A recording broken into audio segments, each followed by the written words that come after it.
বিসমিল্লাহির রহমানির রহিম। আসসালামু আলাইকুম ওয়ারহমাতুল্লাহ। বিশ্বাস রাখো, আল্লাহ তোমার নামেই কোনো দরজা খুলতে যাচ্ছেন। প্রিয় ভাই, বোন, বন্ধুগণ, জীবনের পথে হাঁটতে হাঁটতে এমন অনেক সময় আসে যখন মনে হয় সব দরজা যেন বন্ধ হয়ে গেছে। চেষ্টা করেও কিছুই যেন ঠিকভাবে হচ্ছে না। মানুষ, সময়, সুযোগ সব যেন মুখ ফিরিয়ে নিয়েছে। এমন সময়ে মন বলে ওঠে, হয়তো আমার ভাগ্যটাই খারাপ।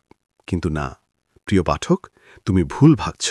আল্লাহ কখনো কাউকে পরিত্যাগ করেন না। তুমি যদি তার প্রতি বিশ্বাস রাখো, তবে জেনে রেখো তোমার নামেই কোনো এক দরজা খুলে যাচ্ছে, শুধু সময়ের অপেক্ষা। এক, বিশ্বাস মানব জীবনের সবচেয়ে বড় শক্তি। বিশ্বাস মানে শুধু আশা নয়, বিশ্বাস মানে এমন এক শক্তি যা চোখে দেখা যায় না, কিন্তু হৃদয়ে অনুভব করা যায়। এটি সেই আলো যা অন্ধকার পথেও মানুষকে চলার সাহস দেয়। আল্লাহ বলেন, আর যে আল্লাহর উপর ভরসা রাখে তিনিই তার জন্য যথেষ্ট। সূরা আত-তালাক, আয়াত ৬৫। এই আয়াতেই যেন লুকিয়ে আছে জীবনের সব সমাধান। তুমি যদি সত্যিকার ভাবে আল্লাহর উপর ভরসা রাখো, তাহলে চিন্তা বা ভয় করার কিছুই নেই। কারণ মানুষ তোমার পেছনে দরজা বন্ধ করলেও আল্লাহ তোমার জন্য নতুন দরজা খুলে দেন, যা তোমার কল্পনাতেও ছিল না। ২, দেরি মানেই অস্বীকার নয়। আমরা মানুষ, তাই অপেক্ষা করতে ভালোবাসি না। আমরা চাই আজ প্রার্থনা করলে আগামীকাল ফল দেখতে। কিন্তু আল্লাহর পরিকল্পনা ভিন্ন। তিনি জানেন কোন দরজা কখন খুললে তোমার জন্য সবচেয়ে ভালো হবে। রাসূল সাল্লাল্লাহু আলাইহি ওয়াসাল্লাম বলেছেন, জেনে রেখো, যদি সমগ্র মানবজাতি তোমার কোনো উপকার করতে চায়, তারা তা করতে পারবে না যতক্ষণ না আল্লাহ তা লিখে রাখেন। সহিহ মুসলিম। অর্থাৎ, তুমি যদি এখনও তোমার কাঙ্ক্ষিত ফল না পাও, তা মানে এই নয় যে আল্লাহ তোমাকে ভুলে গেছেন, বরং তিনি তোমার প্রস্তুতি সম্পন্ন হওয়ার অপেক্ষায় আছেন। হয়তো সেই দরজাটি খুললে তোমার জীবন বদলে যাবে, তুমি এখনও তা বুঝতে পারছ না। ৩, আল্লাহর পরিকল্পনা সবসময় নিখুঁত। আমরা আমাদের জীবনের এক পৃষ্ঠা দেখি, কিন্তু আল্লাহ দেখেন পুরো বই। তাই কখনো কখনো যে ঘটনা আমাদের কাছে কষ্টকর মনে হয়, সেটি আসলে আল্লাহর পক্ষ থেকে নতুন পথের সূচনা। তোমরা এমন কিছু অপছন্দ করতে পারো, কিন্তু তাতেই তোমাদের জন্য কল্যাণ আছে। সূরা আল বাকারা, আয়াত ২১৬। তুমি যদি এখন কষ্টে থাকো, মনে রেখো, তুমি এমন এক পথে হাঁটছ যা একদিন তোমাকে তোমার প্রার্থনার উত্তর পর্যন্ত নিয়ে যাবে। আল্লাহ তোমার জন্য এমন এক দরজা খুলবেন যা অন্য সবার কাছে বন্ধ থাকবে, কিন্তু তোমার নামেই খুলবে। ৪, প্রার্থনা করো, কিন্তু বিশ্বাস রেখো। দোয়া শুধু মুখের কথা নয়, দোয়া হলো হৃদয়ের বিশ্বাসের প্রকাশ। যখন তুমি হাত তুলে আল্লাহর কাছে চাও, তখন মনে রেখো, তুমি এমন এক মহান স্রষ্টার কাছে প্রার্থনা করছ, যার কাছে অসম্ভব বলে কিছু নেই। আল্লাহ বলেন, আমার বান্দা যখন আমার সম্পর্কে প্রশ্ন করে, আমি তো তার নিকটে আছি। সে যখন আমাকে ডাকে, আমি তার ডাক সাড়া দেই। সূরা আল বাকারা, আয়াত ২৮৬। তুমি যদি বিশ্বাস রাখো, তোমার দোয়া অবশ্যই কবুল হবে। হতে পারে আজ নয়, কাল নয়, কিন্তু যখন সময় হবে যথাযথ, তখন আল্লাহ তোমার নামেই দরজা খুলে দেবেন, যেখানে অন্যরা প্রবেশ করতে পারবে না। ৫, আল্লাহর দেরিতে আসা অনুগ্রহ সবচেয়ে সুন্দর উপহার। ধরো, তুমি দীর্ঘদিন ধরে কোনো কাজে সফল হতে পারছ না। হয়তো চাকরির দরজা বন্ধ, হয়তো সম্পর্কের সংকট চলছে, বা হয়তো তোমার স্বপ্নের পথে বাধা। তবুও বিশ্বাস রেখো, আল্লাহ তোমাকে দেরি করাচ্ছেন যেন তুমি সঠিকভাবে প্রস্তুতি হতে পারো।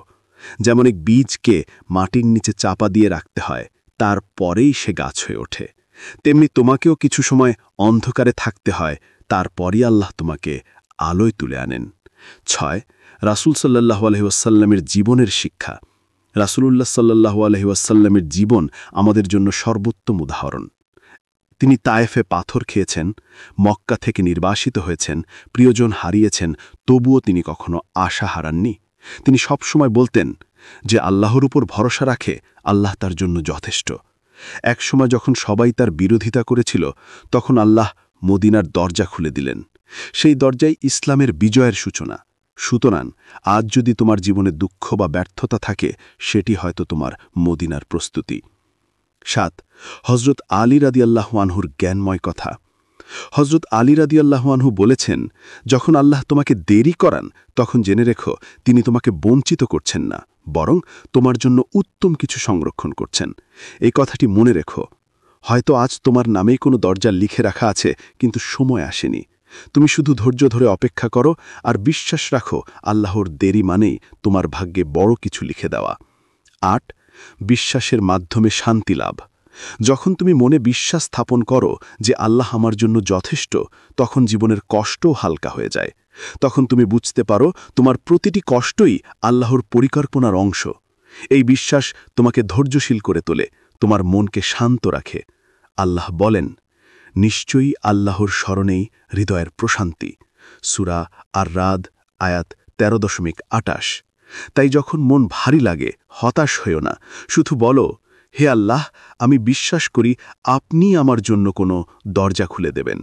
এই বাক্যই তোমাকে নতুন শক্তি দেবে, নতুন আলো জ্বালাবে তোমার জীবনে। 9 দরজা খোলার মুহূর্ত সবসময় অলৌকিক। যখন আল্লাহ দরজা খুলেন তা হয় এমনভাবে যে মানুষ অবাক হয়ে যায়। তুমি হয়তো ভাবনি এই পথ থেকে কোনো সুযোগ আসবে, কিন্তু আল্লাহর পরিকল্পনা অদ্ভুত। তিনি এমনভাবে ব্যবস্থা করেন যা মানব বুদ্ধি দিয়ে বোঝা সম্ভব নয়। তিনি এমন জায়গা থেকে রিজিক দেন যা সে কল্পনাও করতে পারে না। সূরা আত-তালাক আয়াত 3-65। একটি ছোট্ট উদাহরণ। এক ব্যক্তি বহু বছর ধরে কাজ খুঁজে পাননি। একদিন তিনি আল্লাহর উপর পূর্ণ ভরসা রেখে দোয়া করলেন। কয়েকদিন পর এমন একজনের ফোন এলো যিনি তাকে আগে কখনো চিনতেন না, কিন্তু সেই কলেই শুরু হলো তার জীবনের নতুন অধ্যায়। এটাই আল্লাহর কৌশল। তিনি তোমার নামেই দরজা খুলে দেন তখনই যখন তুমি ভাবো সব শেষ। 10 বিশ্বাস রাখো অন্ধকারের পরেই আলো। জীবন কখনো কখনো রাতের মতো অন্ধকার মনে হয়, কিন্তু মনে রেখো, রাত যত গভীর হয় ভোর ততই কাছে আসে। তোমার কষ্ট, ব্যর্থতা, অপেক্ষা সবই আল্লাহর পরীক্ষার অংশ। যদি তুমি ধৈর্য ধারো এবং বিশ্বাস না হারাও, তবে নিশ্চিত থাকো তোমার জন্য আলো আসছে। আল্লাহ বলেন, নিশ্চয় কষ্টের সাথে সহজে আছে। সূরা আশ-শারহ আয়াত 9-94। তুমি হয়তো এখন সেই কষ্টের জায়গায় আছো, কিন্তু সহজই ইতোমধ্যেই তোমার পথে রওনা হয়েছে। শুধু বিশ্বাস রাখো। 11 বিশ্বাসকে বাস্তবে রূপ দাও। শুধু মুখে বিশ্বাস বললেই হবে না, বিশ্বাসকে জীবনে ধারণ করতে হবে। যখন কোনো কাজ কঠিন মনে হবে বলো, আল্লাহ আমার সাথে আছেন। যখন কেউ তোমার বিরুদ্ধে যাবে বলো, আল্লাহ আমার রক্ষীকারী। যখন সময় কঠিন হয়ে উঠবে বলো, এটাই আমার উন্নতির প্রস্তুতি। বিশ্বাস এমন এক জিনিস যা শুধু দোয়া নয়, কর্মেও প্রতিফলিত হয়। তুমি যদি আল্লাহর উপর বিশ্বাস রাখো, তিনি তোমার জীবনে এমন দরজা খুলবেন যা মানুষ ভাবতেও পারবে না। তোমার নামেই দরজা খুলবে। প্রিয় বন্ধু, মনে রেখো, আল্লাহ কখনো ভুল করেন না। তিনি কখনো দেরি করেন না। তিনি শুধু সঠিক সময়ের অপেক্ষা করেন। তুমি যদি এখনও কোনো দরজা বন্ধ দেখতে পাও, তবে সেটিই প্রমাণ যে আল্লাহ এখনও তোমার নামের দরজা প্রস্তুত করছেন। তুমি শুধু তোমার ঈমানকে দৃঢ় করো, তোমার কাজ চালিয়ে যাও আর আল্লাহর উপর ভরসা রাখো। একদিন তুমি দেখবে যে দরজাগুলো তোমার জন্য বন্ধ ছিল সেগুলো এক এক করে খুলে যাচ্ছে, আর প্রতিটি দরজার ওপাশে লেখা আছে, এই পথ শুধু তোমার জন্যই ছিল। তোমার বিশ্বাসই তোমার ভাগ্যের চাবিকাঠি। বিশ্বাস রাখো আল্লাহ তোমার নামেই কোনো দরজা খুলতে যাচ্ছেন। বিশ্বাস রাখো আল্লাহ তোমার নামেই কোনো দরজা খুলতে যাচ্ছেন। দরজা খোলার লক্ষণ ও প্রস্তুতির রহস্য। জীবনে এমন কিছু মুহূর্ত আসে যখন মনে হয় সবকিছু থমকে গেছে, পথ বন্ধ, আশা নিভে গেছে, সুযোগ হারিয়ে গেছে। অথচ সেই সময়টিই আসলে আল্লাহর রহমতের দ্বারপ্রান্ত। তুমি শুধু তা বুঝতে পারছ না, কারণ আল্লাহ যখন কোনো দরজা খুলতে চান তখন আগে কিছু আলামত পাঠান। আজ আমরা সেই দরজা খোলার লক্ষণ এবং আল্লাহর প্রস্তুতির রহস্য নিয়ে গভীরভাবে জানব। 1 অন্তরের প্রশান্তি, দরজা খোলার প্রথম আলামত। কোনো এক সময় তুমি লক্ষ্য করবে অজানা এক শান্তি তোমার ভেতর নেমে এসেছে। চিন্তা আছে, কষ্ট আছে, কিন্তু মন যেন স্থির। তুমি বুঝবে না কেন, তবু অনুভব করবে সব ঠিক হয়ে যাবে। এই প্রশান্তি আল্লাহর পক্ষ থেকে প্রথম ইশারা। নিশ্চয়ই আল্লাহর স্মরণেই হৃদয়ের প্রশান্তি। সূরা আর রাদ আয়াত ১৩ থেকে ২৮। যখন হৃদয়ে এই শান্তি আসে, জেনে রেখো আল্লাহ তোমার জন্য নতুন পথ তৈরি করছেন। ২. বাধা ও কষ্ট বৃদ্ধি পাওয়া পরিবর্তনের আগমনী বার্তা। অনেকে ভাবে কষ্ট মানে দুর্ভাগ্য, কিন্তু না, অনেক সময় কষ্টই আল্লাহর নতুন দরজা খোলার প্রস্তুতি। যেমন সন্তান জন্মের আগে মায়ের কষ্ট বেড়ে যায়, তেমনি জীবনের নতুন অধ্যায়ের আগে কষ্টও বাড়ে। যখন দেখবে সবকিছু জটিল হয়ে যাচ্ছে, তখন ভয় পেও না। বলবে, হয়তো আল্লাহ এখনই আমার জীবনের বড় পরিবর্তন আনতে যাচ্ছেন। রাসূল সাল্লাল্লাহু আলাইহি সাল্লাম বলেছেন, যে ধৈর্য ধরে আল্লাহ তাকে ধৈর্যের শক্তি দান করেন। সহিহ বুখারী। অর্থাৎ যত কষ্টই বাড়ুক না কেন, তা আসলে এক প্রস্তুতি। আল্লাহ তোমাকে শক্ত করে তুলছেন, যাতে দরজা খুললে তুমি সেটি সামলাতে পারো। ৩. অপ্রত্যাশিত সুযোগ আসা, দরজা খোলার দ্বিতীয় ইঙ্গিত। হঠাৎ করে এমন সুযোগ আসে যা তুমি কখনো ভাবনি। কখনো একজন মানুষ এসে সাহায্য করে, কখনো এমন কোনো খবর বা ইঙ্গিত আসে যা তোমার পথ খুলে দেয়। এটাই আল্লাহর রহমত। তিনি বলেন, যে আল্লাহকে ভয় করে তিনি তার জন্য মুক্তির পথ তৈরি করেন এবং এমন জায়গা থেকে রিজিক দেন যা সে কল্পনাও করতে পারে না। সূরা আত-তালাক আয়াত ৬৫ থেকে ২-৩। তুমি যদি তাকওয়া রাখো, অর্থাৎ আল্লাহকে ভয় করে চলো, তাহলে দরজা খুলবেই, তোমার নামেই খুলবে। ৪. পুরনো সম্পর্ক বা অভ্যাস ভেঙে যাওয়া, নতুন দরজার প্রস্তুতি। অনেক সময় আমরা এমন কিছু হারাই যা আমাদের খুব প্রিয়। কেউ হয়তো দূরে চলে যায়, কোনো কাজ বা সম্পর্ক ভেঙে পড়ে। তখন মনে হয় সব শেষ, কিন্তু আসলে সেটি নতুন শুরুর সূচনা। আল্লাহ তোমাকে এমন জিনিস থেকে দূরে সরান যা তোমার জন্য ক্ষতিকর, যাতে তুমি উত্তম কিছু পাও। হজরত আলী রাদিয়াল্লাহু আনহু বলেছেন, যা তুমি হারাও তা যদি তোমার ভাগ্যে না থাকে, তবে তা হারানোই তোমার জন্য কল্যাণ। অতএব হারানো জিনিসের পেছনে কান্না না করে বিশ্বাস রাখো আল্লাহ তোমার জন্য ভালো কিছু সংরক্ষণ করেছেন। ৫. তোমার দোয়া বদলে যাচ্ছে, চিন্তার ধরনও বদলে যাচ্ছে। যখন আল্লাহ তোমার জন্য দরজা খুলতে যাচ্ছেন, তখন তুমি নিজের অজান্তেই বদলে যেতে শুরু করো। তোমার দোয়া বদলে যায়, চাওয়ার ধরন বদলে যায়। তুমি বুঝতে পারো, আমি যা চাইছিলাম সেটি হয়তো আমার জন্য ভালো ছিল না। এই পরিবর্তনই ইঙ্গিত দেয় আল্লাহ তোমার আত্মাকে উন্নত করছেন।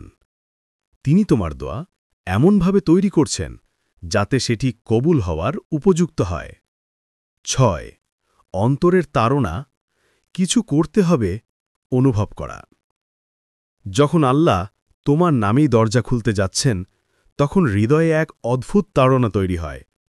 তুমি অনুভব করবে, আমার জীবনে কিছু নতুন শুরু করতে হবে। তুমি হয়তো কোনো নতুন কাজ শুরু করবে, নতুন পরিকল্পনা করবে, বা পুরনো ভয় ভেঙে এগিয়ে যাবে। এই শক্তি তোমার নিজের নয়, এটি আল্লাহর অনুপ্রেরণা।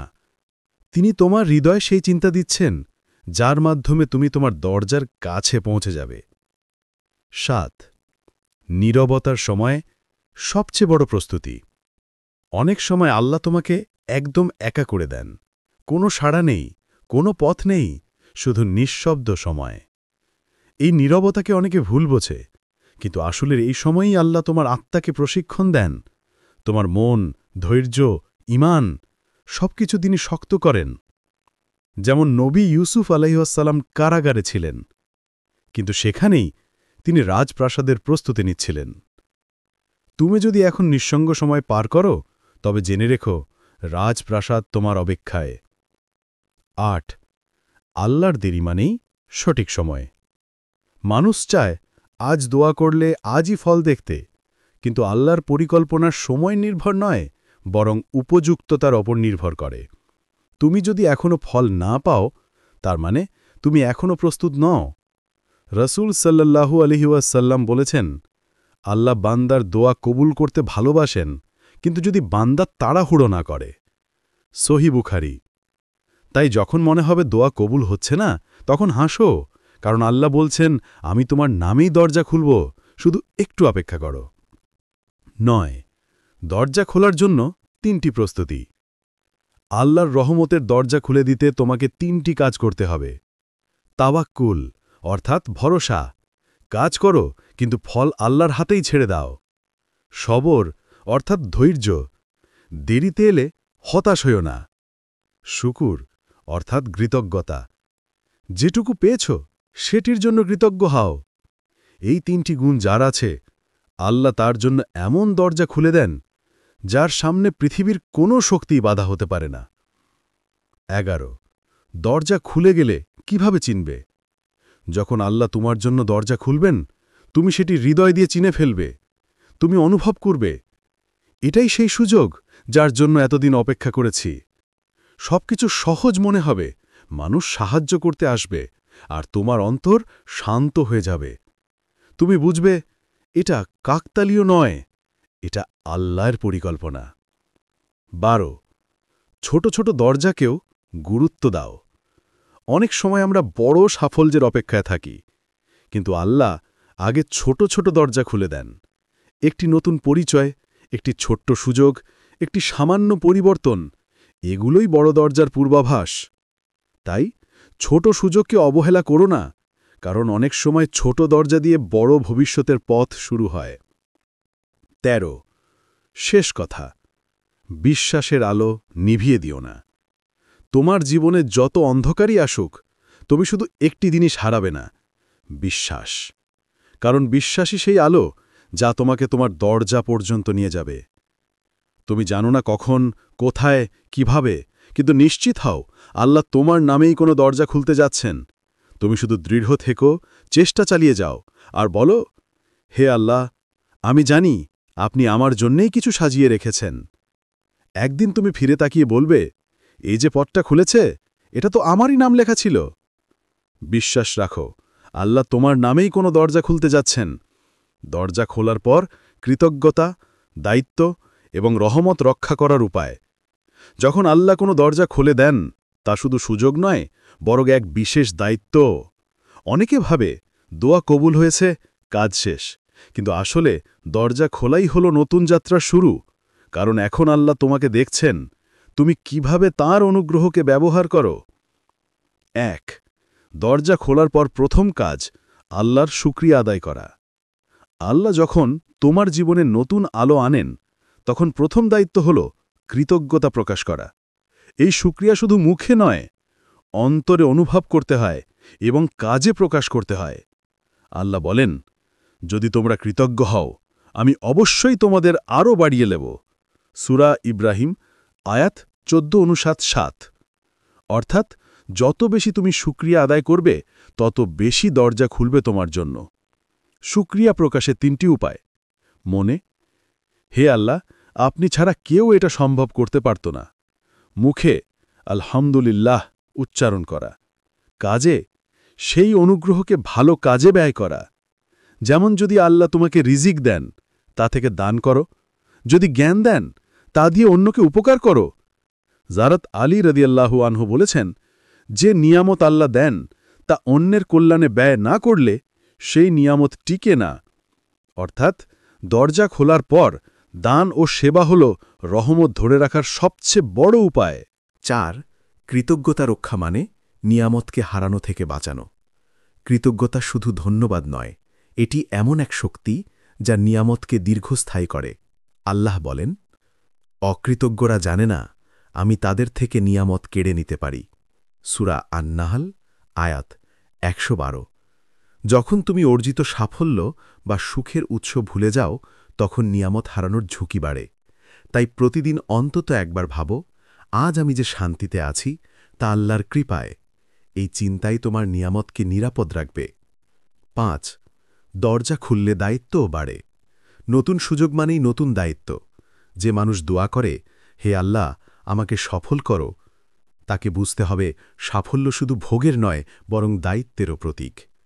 যেমন, যদি তুমি নেতা হও, তোমাকে ন্যায় বিচার করতে হবে। যদি তুমি শিক্ষক হও, তোমাকে সৎভাবে জ্ঞান দিতে হবে। যদি তুমি ধনী হও, তোমাকে অন্যের অধিকার দিতে হবে। আল্লাহ বলেন, আমি তোমাদের পরীক্ষা করি, দারিদ্র্য দিও, সম্পদ দিও। সূরা আল-আম্বিয়া আয়াত ২১-৩৫। অতএব দরজা খোলার পর তুমি এখন পরীক্ষার নতুন পর্যায়ে। তোমার দায়িত্ব হল সেই সুযোগকে সঠিকভাবে ব্যবহার করা। ৬ দরজা খোলার পর আত্মতুষ্টি নয়, আরও বেশি ইবাদত বাড়াও। অনেকে সাফল্যের পর ইবাদতে ঢিল দেয়, ভাবেন এখন তো সব ঠিক হয়ে গেছে। কিন্তু প্রকৃত মুমিন জানে দরজা খোলার পর আল্লাহকে আরও বেশি মনে রাখতে হয়। রাসূল সাল্লাল্লাহু আলাইহি ওয়াসাল্লাম প্রতি সাফল্যের পর প্রথমেই সিজদা করতেন, যাকে বলে সাজদায়ে শুকুর। এই প্রথা আজও তোমার জীবনে অনুসরণযোগ্য। যখনই কোনো দোয়া কবুল হবে, একটু সময় নিয়ে আল্লাহর সামনে মাথা রাখো, বলবে, আলহামদুলিল্লাহ, আপনি আমার নামেই দরজা খুলেছেন। এই এক সিজদাই তোমার নিয়ামতকে অটুট রাখবে। ৭. আল্লাহর রহমত রক্ষা করার ৩টি উপায়। দরজা খোলার পর রহমত টিকিয়ে রাখার জন্য কিছু বিশেষ অভ্যাস জরুরি। নিয়মিত সালাত ও কুরআন তেলাওয়াত। এগুলো তোমার হৃদয়কে পরিষ্কার রাখবে। অন্যের হক আদায় করা। কাউকে কষ্ট দিয়ে সাফল্য ধরে রাখা যায় না। নফল দোয়া ও দান। যত বেশি দান করবে, তত বেশি রহমত বাড়বে। রাসূল সাল্লাল্লাহু আলাইহি ওয়াসাল্লাম বলেছেন, দান করলে সম্পদ কমে না, বরং বাড়ে। অর্থাৎ যত বেশি তুমি দাও, আল্লাহ তত বেশি দেন। ৮. দরজা খোলার পর নতুন পরীক্ষা আসতে পারে। মনে রেখো, দরজা খোলার পর জীবন শুধু সহজই হয় না, বরং আল্লাহ দেখতে চান তুমি কেমন আচরণ করো। কখনো নতুন চ্যালেঞ্জ আসবে, কখনো মানুষ ঈর্ষা করবে, কখনো শয়তান অহংকারের ফাঁদ পেতে বসবে। তুমি যদি দৃঢ় ঈমান রাখো, তবে এই পরীক্ষাগুলো তোমার ঈমানকে আরও শক্তিশালী করবে। আল্লাহ এমন কার উপর বোঝা চাপান না যা সে বহন করতে পারে না। সূরা আল বাকারা আয়াত ২৬৮। তাই ভয় নয়, বিশ্বাস রাখো, এই পরীক্ষার মধ্যেই আরও বড় দরজা লুকিয়ে আছে। ৯. তোমার পরিবর্তন যেন অন্যের জন্য অনুপ্রেরণা হয়। যখন মানুষ দেখবে তোমার জীবনে আল্লাহ কেমন পরিবর্তন এনেছেন, তখন তাদের মনেও বিশ্বাস জাগবে। তুমি নিজেই হয়ে উঠবে দাওয়াতের এক নিদর্শন। তোমার আচরণ, তোমার ধৈর্য, তোমার কৃতজ্ঞতা, এই সবই অন্যের হৃদয়ে আল্লাহর প্রতি ভরসা সৃষ্টি করবে। সুতরাং তোমার জীবন হোক এমন এক বার্তা যে আল্লাহ যার নামে দরজা খোলেন, সে যেন বিশ্বাস না হারায়। প্রিয় বন্ধু, দরজা খুলেছে, কিন্তু পথ এখনও চলছে। দরজা খোলার মানে এই নয় যে পথ শেষ, বরং এখনই শুরু। এখন তোমার কাজ হলো এই সুযোগকে ভালো কালে ব্যয় করা, অহংকার ও অলসতা থেকে বাঁচা এবং সর্বদা কৃতজ্ঞ থাকা। আল্লাহ তোমার নামই দরজা খুলেছেন, এটা তার ভালোবাসার নিদর্শন। এখন তুমি প্রমাণ দাও তুমি সেই ভালোবাসার যোগ্য। একদিন তুমি পেছনে তাকিয়ে বলবে, যখন আমি বিশ্বাস রেখেছিলাম, তখনই আল্লাহ আমার জীবনে অলৌকিক পরিবর্তন এনেছিলেন। অতএব আমি বিশ্বাস করি আল্লাহই আমার জন্য যথেষ্ট, তিনি ছাড়া আর কোনো উপাস্য নেই। আমি তার উপরই ভরসা রাখি, তিনিই মহা আরশের মালিক। আমিন ইয়া রাব্বাল আলামিন। ভিডিওটি এই পর্যন্ত দেখার জন্য আপনাকে অসংখ্য ধন্যবাদ। ভালো লাগলে লাইক, শেয়ার এবং ফলো দিয়ে উৎসাহিত করবেন এবং সাবস্ক্রাইব করে পাশে থাকবেন, যাতে এই ধরনের ভিডিও আপনাদের কাছে পৌঁছে দিতে পারি এবং এই রকম ভিডিও দেখে আমাদের অন্তরাত্মাকে পরিশুদ্ধ করতে পারি। আসসালামু আলাইকুম ওয়া রাহমাতুল্লাহি ওয়া বারাকাতুহু।